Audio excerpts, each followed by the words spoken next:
Trend tingkah laku yang membawa 29 Menjelang rakyat 2020, penyakit mental dijangka menjadi masalah kesihatan kedua terbesar selepas penyakit jantung di Malaysia.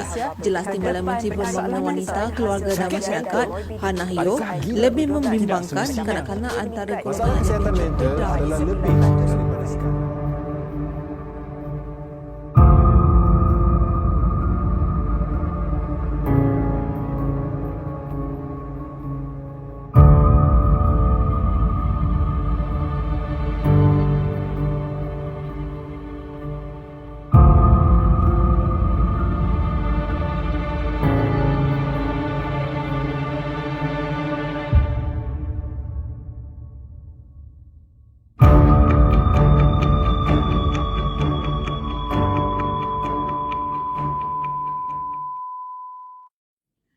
Assalamualaikum dan salam sejahtera. Nama kami Surya Ibrahim daripada Befrienders Kuching bersama dengan Pustaka Negeri Sarawak.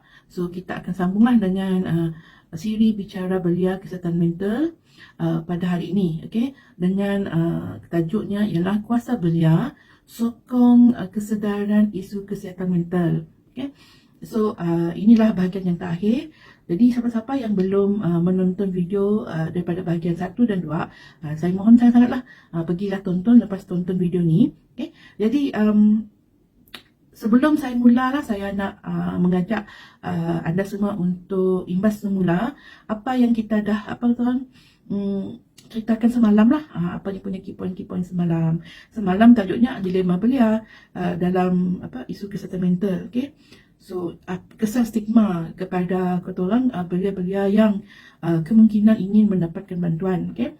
Jadi, secara ringkasnya stigma tu perlu korang dihapuskan lah. Dan kita nak hapuskan stigma tu macam ni dengan ilmu pengetahuan. Jadi, saya berharap sangat-sangat apabila kita dah mengadakan korang bicara macam tu, Tok boleh mencetuskan korang minat ataupun perasaan ingin tahulah daripada kalangan kita orang untuk lebih mendalami dengan isu-isu yang berkaitan dengan kesihatan mental. Okay? So, dan saya dah terangkanlah korang apa yang korang menyebabkan korang para belia takut nak mendapatkan bantuan, apa pandangan setidaknya pada Daim Pun dan juga kepada para kesihatan profesional. Dan saya dah terangkan jugalah orang yang terlibat dalam kerjaya kesihatan mental tu secara profesional, setidaknya dah dilatih, setidaknya korang sangat-sangatlah korang mengalu-alukan kedatangan kita orang untuk mendapatkan bantuan. Okay, so mun si nak dapatkan bantuan, korang terus ke klinik pun mula daripada korang small steps lah, langkah-langkah kecil dulu.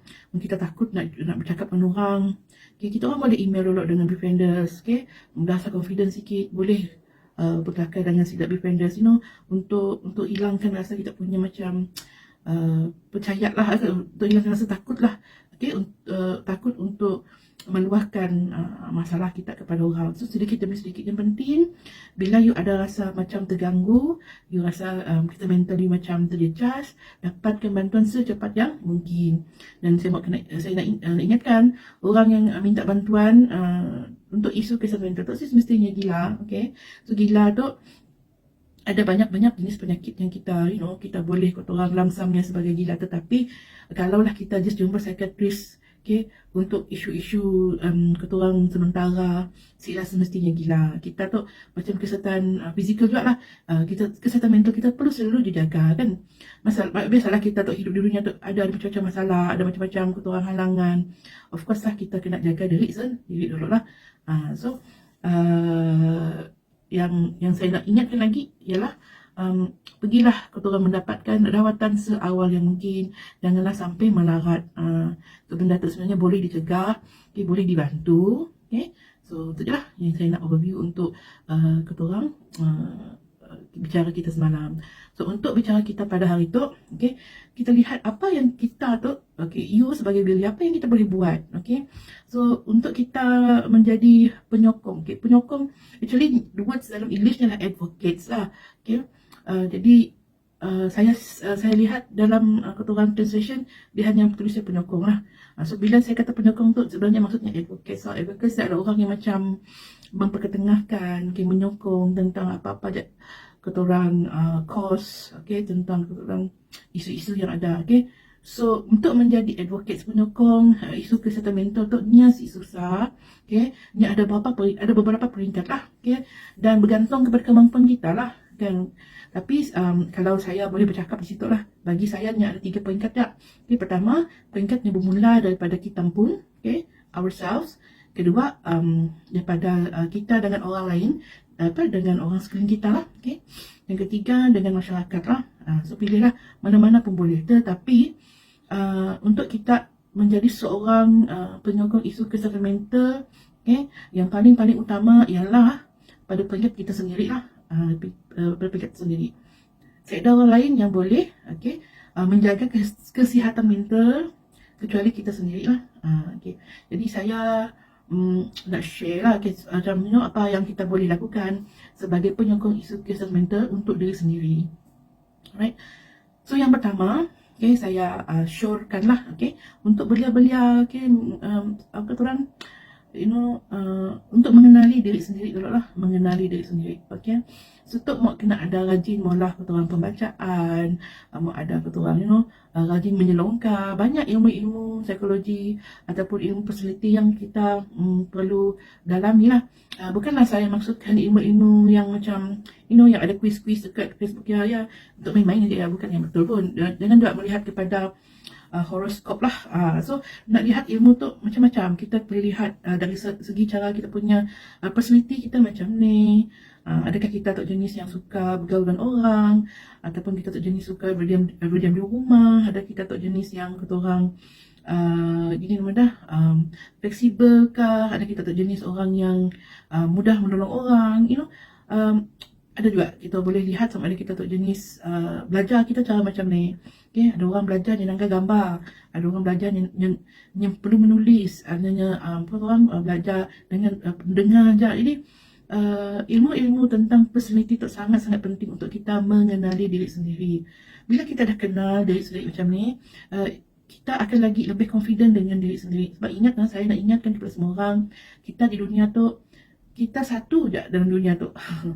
Saya ada orang yang kata orang 100% sama. Mungkinlah ada beberapa peratus orang yang mungkin ada similarity, ada kesamaan, tetapi kita tu actually really unique in our own way. Okay? Dan sebab ialah saya sangat-sangat kata orang berkempen lah supaya you menghargai diri you seadanya lah, dengan kelainan you, mungkin secara fizikal kah, mungkin secara spiritual ataupun secara pemikiran you adalah unik. Okay, so kalau kena kata orang terima kita pun seadanya. Saya buat contoh lah, kadang-kadang saya pernah kata orang consult dengan anak murid saya lah. So one of the thing yang menyebabkan silapnya rasa rendah diri, yakin diri, bila silapnya compare dengan kawan-kawan lain, okay, mungkin kawan-kawan lain lebih popular, nampak lebih macam ramah, orang suka, okay. So you kena terima hakikat bahawa you are different from your friend. Kita tak lain daripada kawan you, okay. Ni memang anugerahnya, ni punya tarikan yang disiar, tapi you mungkin ada tarikan lain, you mungkin ada kelebihan lain, okay. Sama juga dengan bab belajar, bab mula kerja kan. Ada orang yang boleh mula kerja very ketorang teratur, organize, sangat macam kita nanggap pun macam mampukah kita kan. Tetapi itulah dia punya personality cara kerjanya. Macam kita adalah kita lah.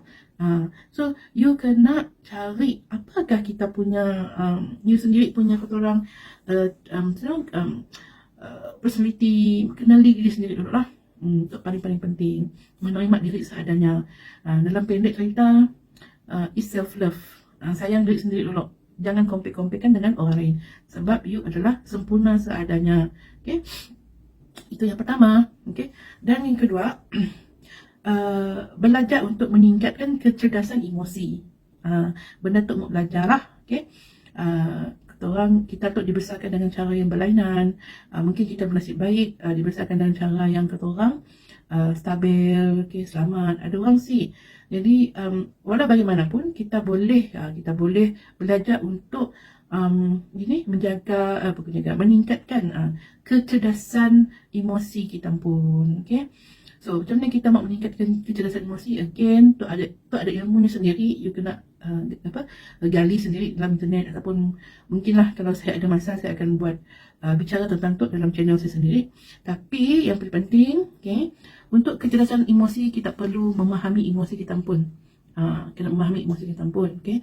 Sometimes kita berada dalam situasi yang menyebabkan kita rasa terkedu.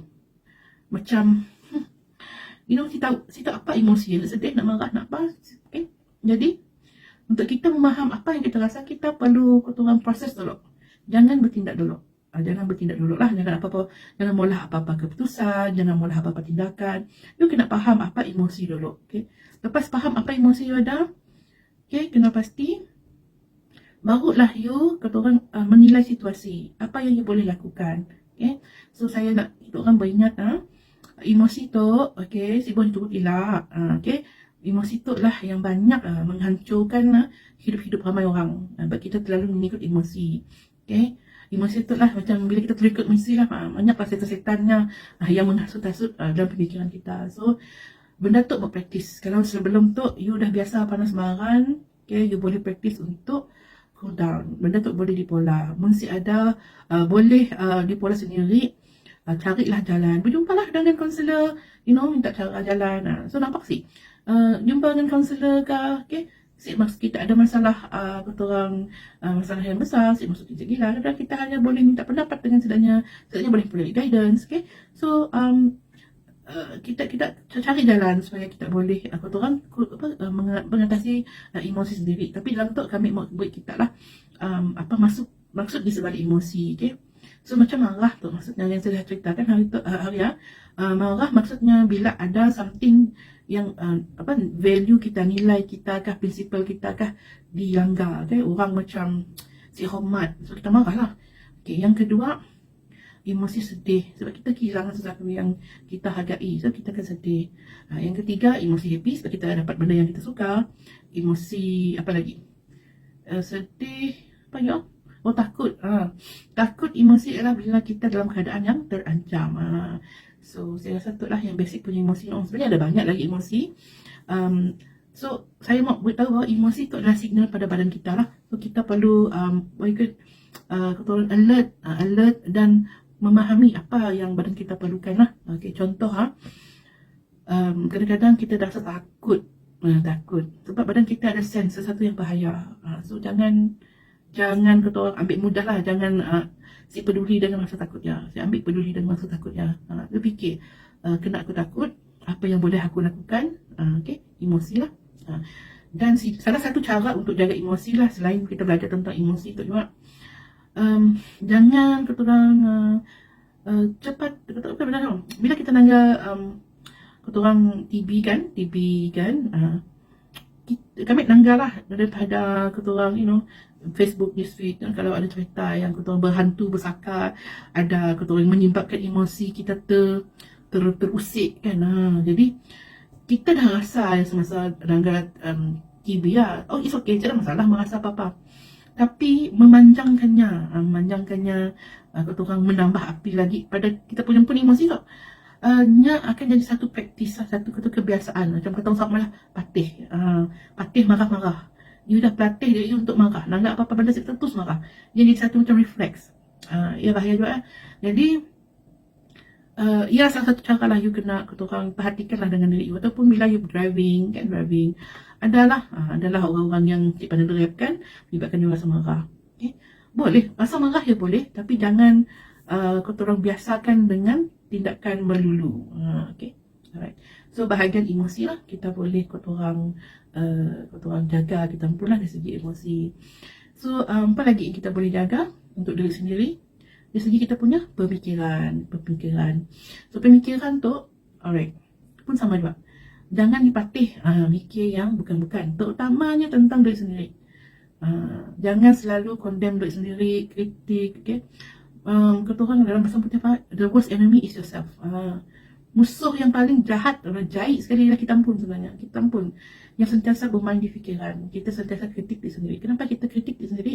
Sebab kita punya kata orang kepercayaan, kata orang belief kita kepercayaan tentang diri kita tu ialah kita tu perlu sempurna, saya serba-serbi.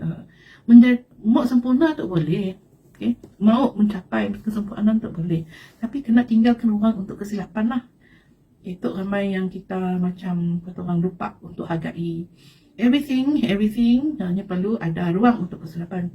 Dapatlah kita 100% sempurna. Jadi bila kita orang terlalu expect kesempurnaan pada diri sendiri, dia akan beri pressure pada diri sendiri. Okay, bila beri pressure pada diri sendiri, itulah yang akhirnya kita orang sendiri akan tertekan expectation. Sama juga kita pun expectation daripada orang lain. 100% kita expect orang lain akan menjadi seperti yang kita mahu. Pun dapat juga. Kita kena expect orang lain pun akan masalah. Okay, ada orang lain pun akan kata orang menyusahkan ke, mengkhianati itu. Kita expect benda yang berlaku. Bila kita expect benda yang berlaku, si akan menjadi satu kata orang bebanan lah jika dia betul-betul berlaku. So again lah, kita tak manusia. Jangan nak diharapi lah manusia tu sentiasa berubah. Ada maknanya kalau nak kata cinta sepanjang hayat kat, ada maknanya kata cinta si bersyarat kah, benda yang semua ada bersyarat. Jangan terlalu mengagung-agungkan benda yang si logik lah. So expectation, pemikirannya kita kena ubah kepada yang lebih positif. Positif maksudnya kita bersangka baik lah. Bersangka baik. Ni let's say harian kereta pancit. Okay, manas tak? Mungkin lah ada manas sebab mungkin you tengah dalam keadaan tergesa-gesa, you perlukan kenderaan yang you perlu cepat, you tiba kereta pancit. Okay, tapi benda yang you boleh halang. So kena terima seadanya lah. Kena terima seadanya benda yang berlaku. Okay, jadi macam mungkin sebabnya berlaku, kita ambil kata orang bersangka baik lah. Benda tu berlaku mesti ada halangannya yang benefit untuk diri aku, yang ada sebabnya kan ada kes-kes juga bila orang nyetik patah balik barang rupanya dan selamat daripada malapetaka, tahu kan. So sentiasalah bersangka baik. Sama juga kalau kita tu berkomunikasi dengan orang, bersangka baik lah. Kadang-kadang kawan-kawan si Ijat dapat senyum dengan kita 24 hours, kadang-kadang si dapat dengan kita dengan bagus 24 hours, kadang-kadangnya ada moodnya, ada isunya sendiri nak. So ialah kita bersangka baik dulu lah. Bila kita sentiasa bersangka baik, apa-apa yang buruk berlaku pun nyasi jadi kata orang bebanan. Sama juga bila kita bersangka baik, benda yang baik pun ada datang pada kita sendiri juga. So kami cerita nak madah tu, tapi just I can tell you in a shortest way lah. Apa yang kita fikirkan tu sebenarnya nya macam merik aura sih. So kalau kita tak beraura negatif, maksudnya you akan menarik aura lain negatif pun bersama-sama dengan you know. This orang mengambilnya law of attraction lah. Tapi whatever lah, benda tu memang betul. Okay. Kalau kita bersangka baik, benda yang baik akan berlaku. Tapi kalau kita bersangka buruk, benda yang buruk akan berlaku. So jadi patih dari kita untuk si bersangka buruk, lebih baik kita bersangka baik dengan orang lah. Jadi dah dari segi kita punya pemikirannya, kita kena macam kata orang ijazah sikit lah. Untuk dari tampun juga lah si untuk orang lain. Jadi let's say lah gini, you kalau nak gini, kalau kami dalam keadaan contoh memang betul. Banyak kita kata orang manusia sentiasa ada masalah kan. Gini orang manusia dengan masalah lah yang akan menentukan masalahnya adalah satu dugaan ataupun satu kata orang balasan. Kita pun yang menilai, orang lain siapa menilai, kita pun tahu. Okay. So yang ketiga, perbuatan. Okay, perbuatan pun mau dijaga juga lah. Okay. Sekejap, kami minta maaf lah. Tiba-tiba mata tak baik. Sedih kan ni? Okay. Perbuatan, okay, perbuatan kita. Okay, jangan pola perkara-perkara yang sepatut dipolah lah. Ada sikit apa kata orang macam like motor. See no evil, hear no evil. Apalagi si talk no evil. 3 benda lah. Okay, jaga mulut, jaga pendengaran, jaga penglihatan. Bila cakap benda tu, faham sendiri lah apa yang dilarang dengan kata orang, apa yang dilarang dengan apa yang dibenarkan lah. So janganlah mudah benda-benda yang si bagus. Mata kita, mulut kita, telinga kita akan, kalau benda tu kita pola, akan patih lah kebiasaan. Sebab ia juga dalam agama Islam dulu, ada kita larang kalau tangga benda-benda yang macam menakutkan lah, macam keturunan ke mayat, kena berdarah macamnya.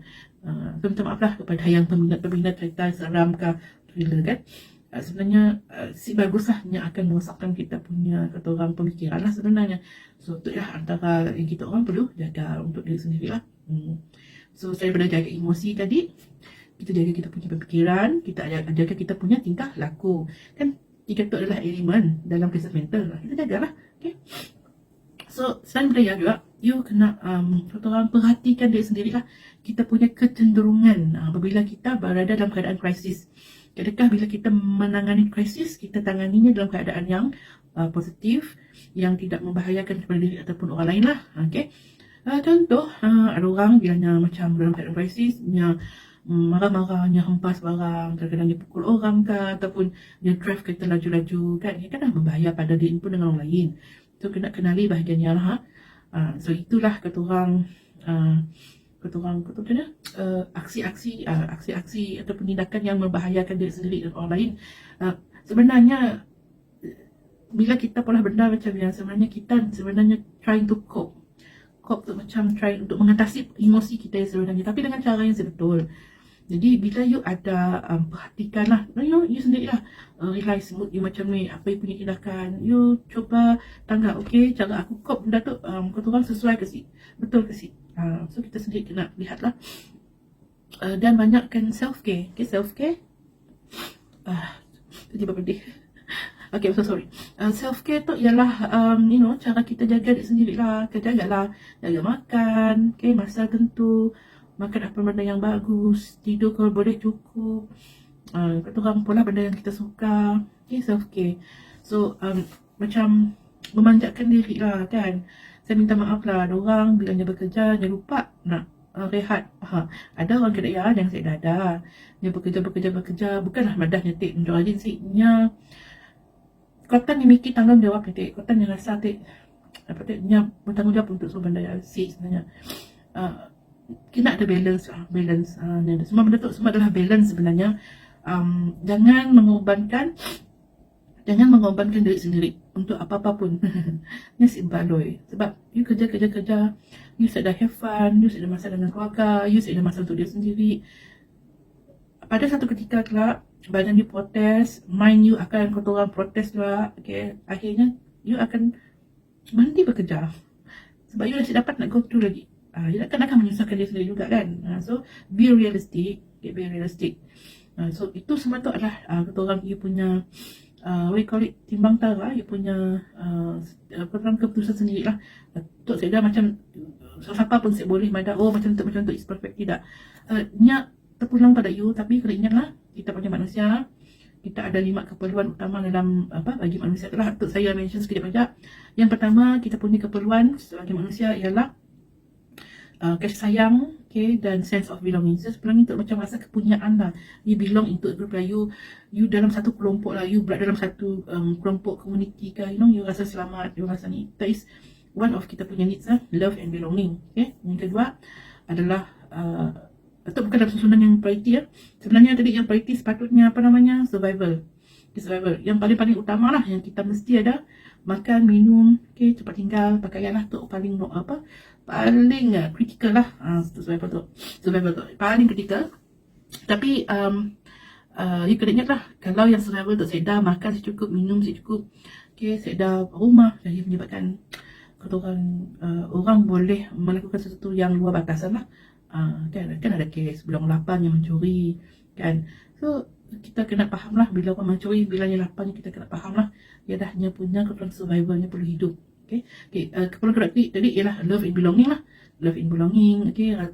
Semua manusia perlu ada rasa disayangi, menyayangi, berada dalam kelompok yang sama dengannya. Okay. Alright. Yang ketiga ialah kebebasan.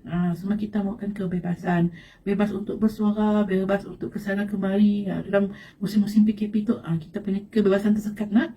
Ramai-ramai orang rasa terang, rasa gelisah nak, rasa macam something yang not right nak. Because kita punya keperluannya, kebebasannya telah terhalang lah.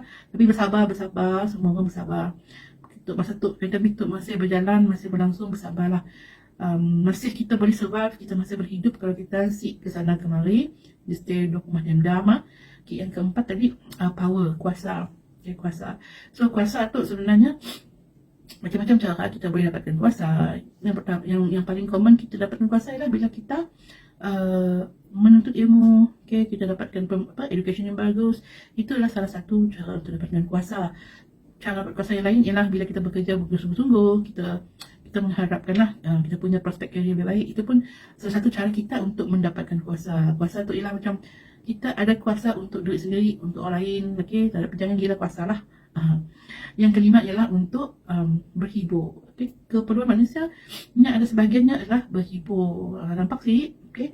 Kita bekerja tu, kita orang dalam komuniti tu, kalau kerja si ada hiburan langsung lah pun si bagus juga. Okay? Satu saya nak ingatkan lah untuk golongan parents yang sangat-sangat strict dengan anaknya tentang pembelajaran. Jangan terlalu push anak-anak kita orang tentang akademik lah. Belajar. Jangan sampai macam ni lah. Namanya remaja kita orang dewasa pun kan. Kita boleh nak bekerja, belajar, kerja sampai 24 hours, sampai sedar ni. Ini akan menjadikan kita tu berjaya sebenarnya. Kita lah dalam kerugian. Dalam kita berhibur, kita akan belajar sesuatu juga sebenarnya. So, tapi janganlah pulang kita nandahnya berhibur gila.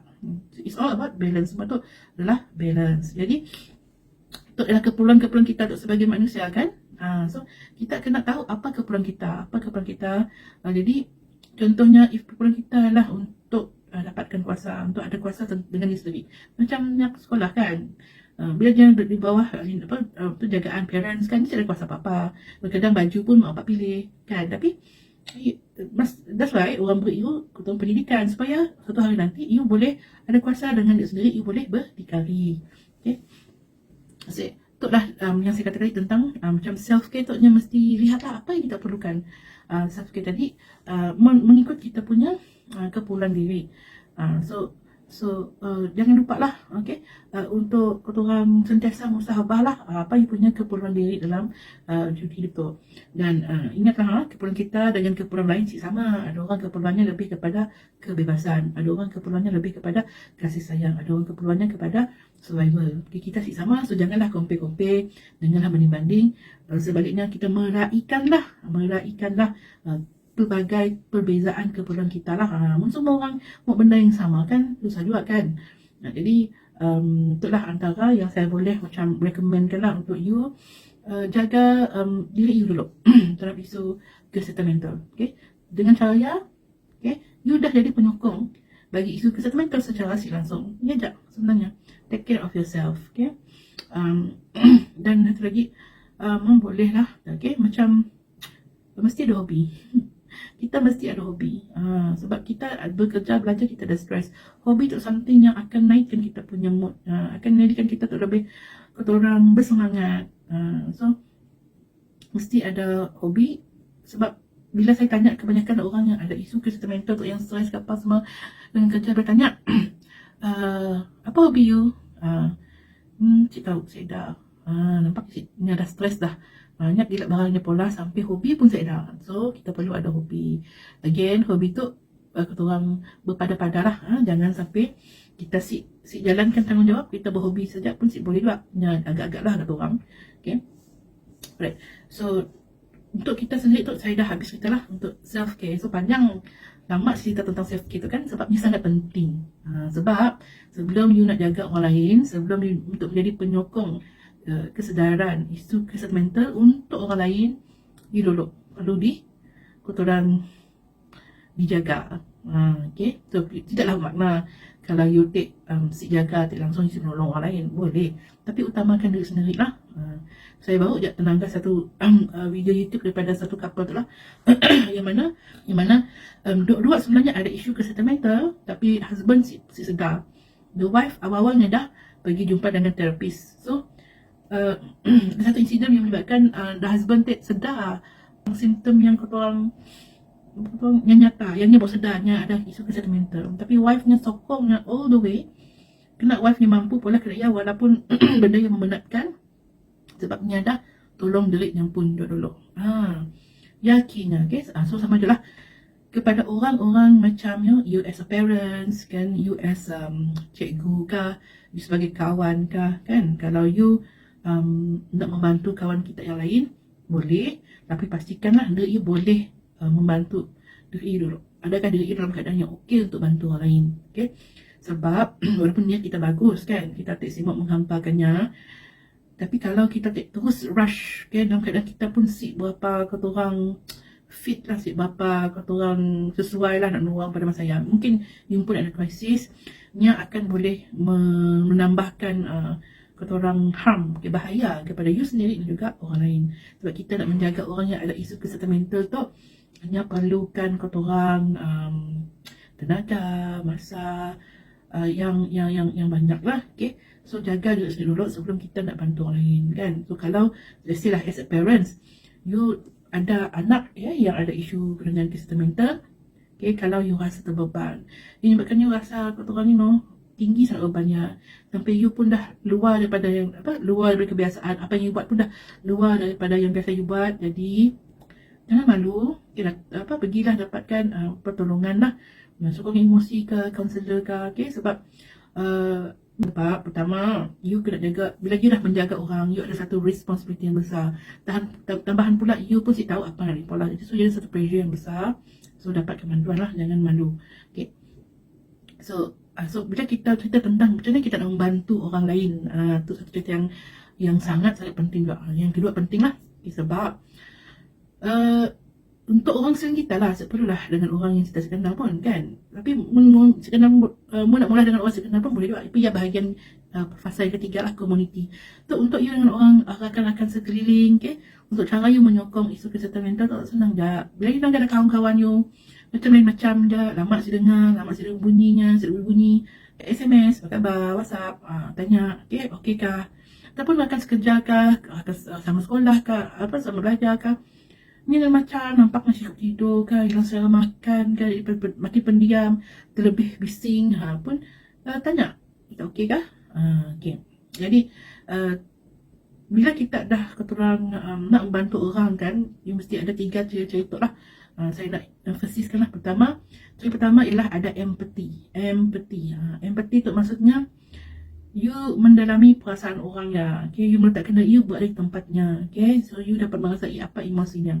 Simpati tu lain. Simpati tu lebih kepada nasib baik, kesian. Simpati tu lebih kepada kesian. Empati tu lebih kepada you nak bersama-sama dengannya mengharungi krisis dia lah.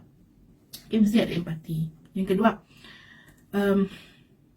you boleh menasihat ataupun you boleh nak meletakkan you punya value, prinsipal hidup you, nilai hidup you ke atasnya.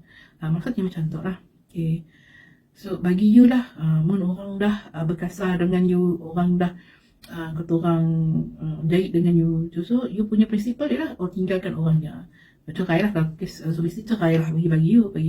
Kawan you tak didera, tak kalau dia lah. Okay, tapi you malah mendesaknya supaya dia bercerai. You sayang pada kawan you, tapi you malah mendesaknya untuk bercerai sebab ia value you. Okay, you bagi you, saya guna dapat orang yang mendera kan, tetapi value kawan you mungkin lain.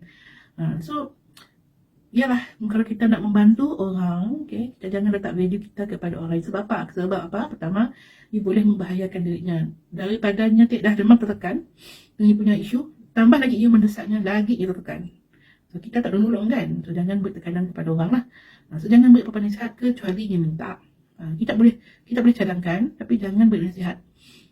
Okay, kalau boleh jangan beri nasihat. Sekali-kali jangan beri nasihat. Yalah. Okay, yang ketiga, kerahsiaan. Minta maaf pada bila kita nak ada niat tak tolong orang, sayang dengan kawan, tolonglah rahsianya. Benda very personal kan. Kalau kita tak sebagai kawan dapat nak merahsiakan kawan punya rahsia, kan kita seorang kawan yang bagus lah. Fikir baliklah. Tapi kalau kita tahu kita tak boleh menyimpan rahsia, janganlah cari rahsia orang, janganlah cuba untuk menolong orang. Kenapa saya cakap? Sebab bila kita tu menyebarkan rasa kawan kita, kita dah meletakkan kita dalam keadaan yang sangat rapuh. Ni dah rapuh dengan isu yang belum, tak malah kita nak menyebar lagi. So kalau kita rasalah kita dapat nak bersimpan rahsia, okay, so minta-mintanya kamu pujuklah kawan kita ya untuknya berjumpa dengan orang yang profesional bagi mendapatkan bantuan. Itu kalau yang you tahu isi bersimpan rahsia lah. So minta maaf, bukanlah nak menidakkan you punya kata orang hak untuk menolong kan, tapi you kena tahu lah you punya level macam ni. Kalau kita betul-betul sayang kawan kita kena tolongnya dengan cara yang membahayakannya kawan kita ataupun kita sendiri. Ia paling penting lah. So andai katalah kita si dapat mau apa mau tolongnya, sebab kita pun dalam keadaan orang huru-hara juga, mungkin kita ada masalah sendiri. Jadi janganlah buat si tahu, janganlah pendam, janganlah macam paksa kita untuk tolongnya, tetapi pergilah pucuk dan rujuknya ke orang yang profesional kan, orang yang dari hati. Okay? Kalau dia tetap simak pun, pujuklahnya ke defenders kucing just untuknya meluahkan dulu kan.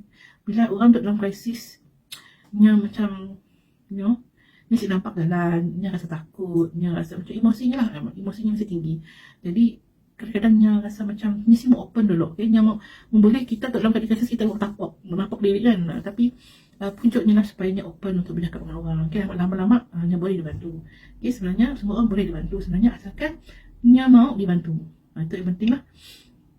Alright, so kita cerita tentang membantu orang lain kan. Satu lagi, bila kita betul lah ada empati, kita boleh simpan rahsia kawan, kita kisi nasihat. Okey, betul, bagus lah. Jadi belajar juga lah, sedikit saya nak ajar tentang bila kita komunikasi dengan kawan kita lah. So minta maaf lah, janganlah jadi kawan yang bila kawan seorang untuk meluahkan perasaan bercerita, nya nak ada handphone kah, nya tengah masak kah, nya kita ganggu hal lain, nya ya untuk orang yang ada masalah yang nya mau luahkan, nya jadi macam terbantu tu si nak menceritakan isu masalahnya. So kalau you betul-betul menolong kawan you, duduk betul-betul di tempat yang selesa, macam biar duduk selesa, you boleh fokus 100% dengan ceritanya, mendengar. Bagi you tak muridnya orang support emosi sebagai seorang kawan. So luangkan masa dengannya macam kan, janganlah kita pula sambil-sambil lewat. Minta maaf lah sebab biarlah kami dia dengar. Tapi dengarlah macam banyak kami keturunan kita lihat ada orang yang ada isu ke sentimental apa bandanya kami apa, kami sudah kawan. Bukan mudah dia langsung sudah kawan, ada kawannya, tapi kawan untuk meluah yang sedar, orang dipercayai yang sedar. So ialah terpulang pada masing-masing lain pula. Kalau kita untuk mak nolong orang lain, jadilah orang yang saya kata tadi dah ada empati, ada keturunan simpan nasihat kan, kita respect nya punya value, dan respect nya punya prinsip hidupnya. Yang ketiga, kita take empati, respect dengan simpan rahsia. Rahsia tu penting. So dengannya cara ialah kita boleh bantu kawan kita lah, dan juga fokus bila kita nak mendengar masalah kita fokus. Bila saya kata fokus ya, janganlah macam nangga mukanya mati ya. Kita boleh tanya soalan, just tanya soalan. Okay, cara untuk kita komunikasi bila orang meluahkan perasaan, just tanya soalan aja. Okay. Janganlah soalannya pun kata orang agak-agak lah. Jangan sampai ngorek pribadi orang macam lebih gila lah kan. Just tanya soalan, just angguk ke, dengar ulang balik pencakap, macam bercakap macam biasa aja. Okay, dia bezanya orang yang bercerita tentang masalahnya kita dengar je lah. Janganlah kita take tu sikit lah yang kami nak highlight lah, yang saya rasa lucu. Kawan tu bermasalah, dia nak alulah kita take, termasuk masalahnya, mau ceritanya tak lebih. Aku tak ada masalah, jadi kawan take ada masalah pada asalnya, paksa pun dengannya lagi. Frustration sih, kecewa sih dapat kawan macam ni. Tolonglah janganlah jadi kawan macam ni, sangat-sangat wajar lah. Bila kawan yang bercerita kita dengar, bukan masa kita untuk meluahkan. Bila kawan kita dah settle, bolehlah kita ambil masa yang lain pula kita nak meluahkan dengan kawan. So hopefully lah, kalau you mau jadi seorang yang yang menyokong kawan-kawan you yang disayangi, macam biasa lah. Bukan kawan je lah, untuk ahli keluarga pun boleh juga lah kan. So yang terakhirnya dengan community. Untuk community, yes, kita Befrienders Kucing sangat-sangat mengalukan lah orang-orang di luar sana belia lah, terutamanya lagi nak untuk bersama-sama dengan kami lah sebagai sukarelawan. So kami memerlukan lah sangat-sangat ramai sukarawati untuk menyertai Befrienders Kucing ya. Jadi boleh cek dalam kami orang punya website dengan Facebook page macam mana kita orang boleh apply jadi sukarelawan. Cerita promosi dah.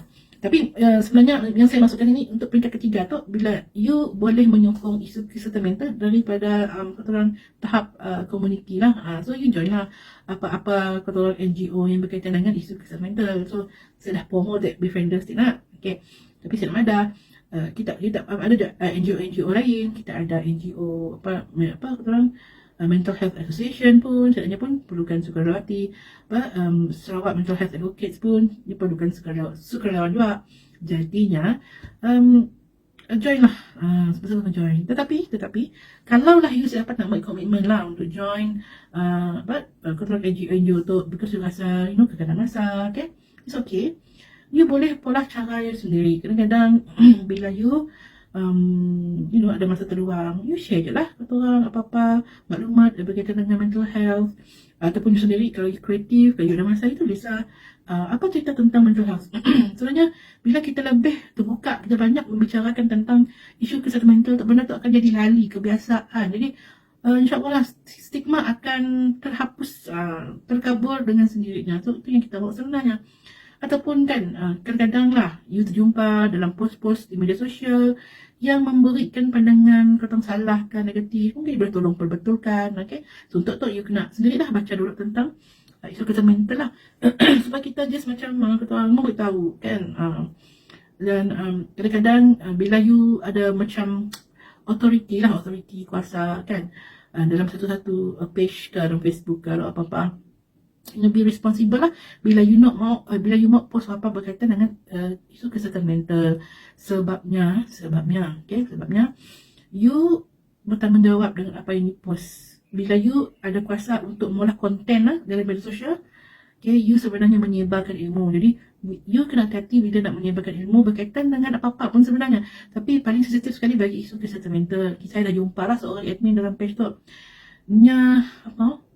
yang menyamakan, yang beri istilah yang salah bagi split personality.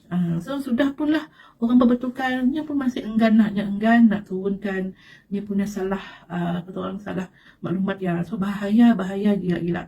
So tolonglah jadi responsible lah. Kalau you adalah content creator, be responsible kalau you nak menyebarkan maklumat berkaitan dengan isu kesihatan mental. Okay, so dari saya juga kami rasa kita juga boleh mainkan peranan lah. Dalam ketuaan kita berkawan-kawan, ada kawan yang mempersendakan ke, ataupun memberi stigma yang buruk, itu boleh betul-betul jangan gaduh lah, jangan lagi kita just state lah, tu macam tu sebenarnya, tu macam tu kan. Dan juga khas untuk belia-belia yang involved dengan journalism, kata orang content creator kan, kadang-kadang ada masanya you ada mereportkan tentang isu bunuh diri yang berlaku di kawasan setempat. Okay? Memanglah ia sesuatu yang mendukacitakan, yang you rasa perlu laporkan, tetapi bertanggungjawablah. Janganlah sebar kata orang sebarangan. Okay? Maksudnya maklumat tentang macam mana bunuh diri, identiti orangnya, lokasi ke apa-apa, janganlah. Okay? Dia cerita ada kes bunuh diri pada sekian-sekian tu je. Ini bukan apa, ia akan memberi impak yang sangat-sangat negatif. Sangat-sangat negatif, okay? Jika dilaporkan dengan cara yang salah.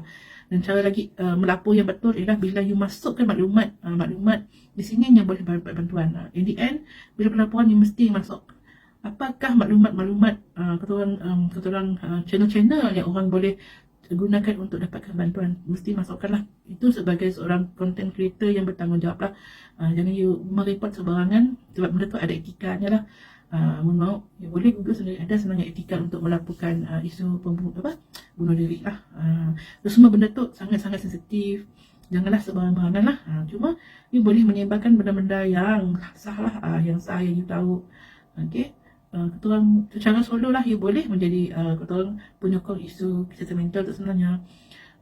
So sebenarnya kan kalau nak saya simpulkan secara pukul rata, one word sajalah. Be kind to everyone. Kalau boleh lah. Yang akan berjangkit dengan orang lain. Seboleh-bolehnya kita jangan meletakkan kepentingan kita dan pun semata-mata. Kita kena lihat kepentingan orang lain lah, jika berkemampuan. So dengan cara tu lah, macam kita boleh mengurangkan stres kepada orang sekeliling. Orang sekeliling pun kurang buat kita stres. Kita happy-happy je. Kalau ada silap, perbetulkan. Kalau ada masalah, kita cari solution. Macam ni lah. Jadi sudah di hampir-hampir pengakhiran kata orang kita punya kata orang sesi pada hari tu. So itulah kata orang sesi yang terakhir. Terima kasih kerana kata orang join lah, kata orang ambil serta dalam kita punya bicara belia tu. Jadi saya haraplah sampai sedikit yang dapat membantu kita untuk memahami tentang isu kesihatan mental secara keseluruhan. carilah banyak-banyak maklumat yang ada, menurut sumber yang sahih. Okay. Saya minta maaf lah kalau apa yang cerita tu mungkin kurang tepat kah, apakah tu dari kesilapan kami pun lah.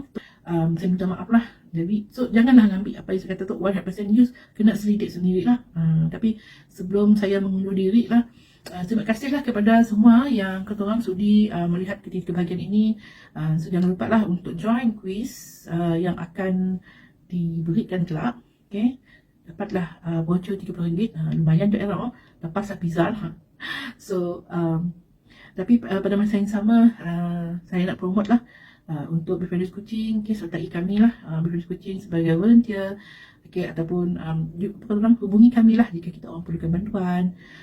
So like kami orang punya page, like kami orang punya subscribe kami orang punya YouTube video.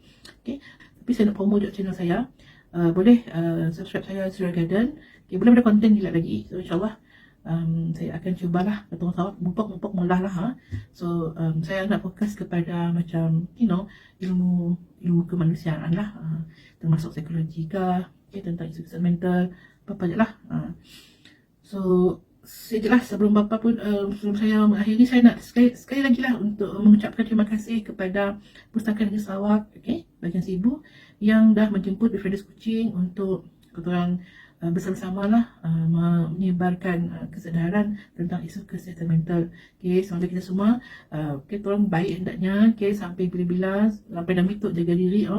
Macam korang ada MCO kah, ada MCO kah, pastikan kita terjaga keselamatan diri lah. Kita siapa tak jaga orang lain, tapi kita boleh jaga diri sendiri. Okay, itu sajalah. Sekian, terima kasih. Wassalam.